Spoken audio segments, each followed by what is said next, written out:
Dear friends, ఇది black see.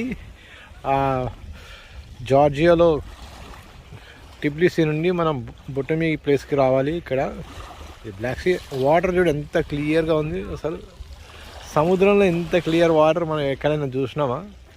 అంత బాగుంది, చూసినారా? ఇక్కడ ఈ కుక్క చూడు. ఆ కుక్క మనం ఏ రాయి అయితే పడేస్తామో ఆ రాయిని తీసుకొని వస్తుంది. అది మన ఇండియాలో ఇట్లాంటి కుక్కలు పెంచాలని ఎంతో కాస్ట్లీ. ఇక్కడ వీధి కుక్కల్లాగా తిరుగుతూ ఉన్నాయి చూడండి.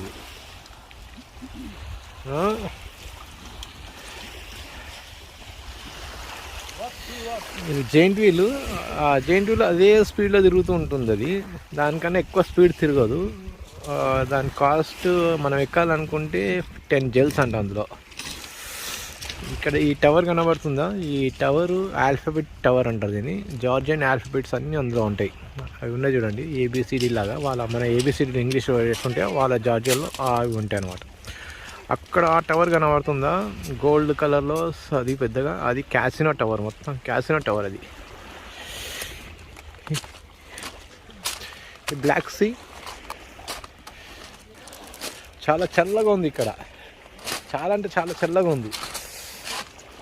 4 degrees అనుకుంటా, నాకు తెలిసి 4 degrees ఉంటుంది. చాలా చల్లగా అంటే చాలా చల్లగా ఉంది.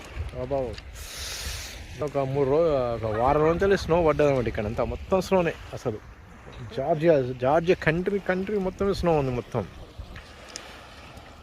ఇక ఈ కుక్క అసలు పోతూనే లేదు. అది ఆడిపియమంటుంది అనమాట. ఇక్కడ దానికి ఇక్కడ ఏం వేయడానికి పర్వాలేదు, కానీ దానికి ఆడిపియాలన్నమాట.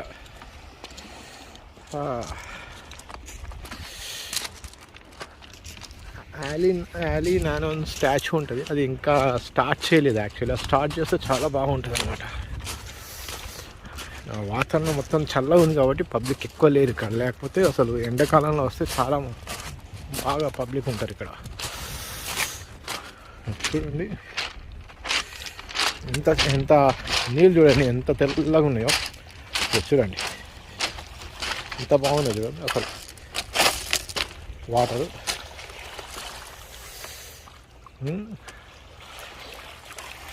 ఎంత క్లియర్ ఉన్నాయి చూడండి వాటర్. అసలు రాళ్ళు ఎంత కనబడుతుంది. మన సముద్రం ఇట్లా కనబడవు అసలు. అలలు కూడా లేవు ఎక్కువ. అది